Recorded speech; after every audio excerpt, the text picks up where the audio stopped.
House Speaker Paul Ryan sent shockwaves through the Washington establishment this week and his own Republican Party when he announced that he would be retiring after the end of his current term. Here to talk more about that is John Shaw, the director of the Paul Simon Public Policy Institute at SIU Carbondale. John, you covered Paul Ryan throughout his career. I don't think it was an open secret that he was going to leave at some point, but just now?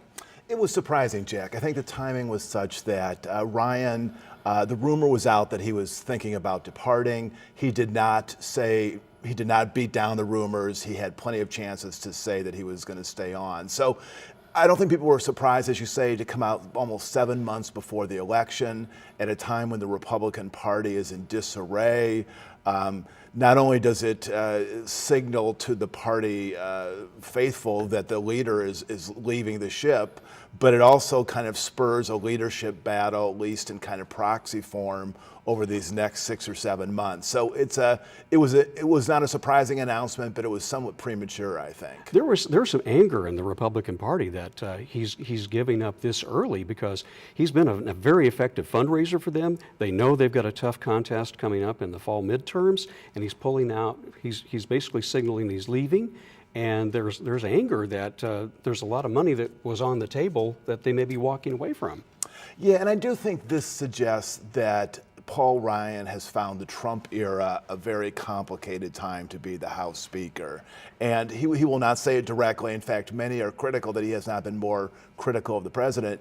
But I think this also suggests that he was just weary and tired of all of the drama that has been attendant to the Trump presidency, and he just wanted to kind of signal early on. He also said that he thought it'd be unfair to his constituents to run for re-election and then after the election to withdraw or resign. But I think it was more of a discontent with the current situation in Washington. What's his legacy going to be, John? Very mixed.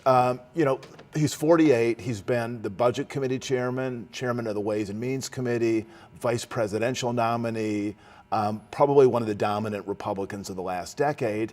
And yet his legacy has been complicated by the fact that the main issue that he's focused his career on, fiscal policy, he's leaving it in shambles. We're soon to have trillion-dollar annual budget deficits during a time of almost full employment economics. So, and Republicans have passed up some chances to do the big reforms that he has advanced.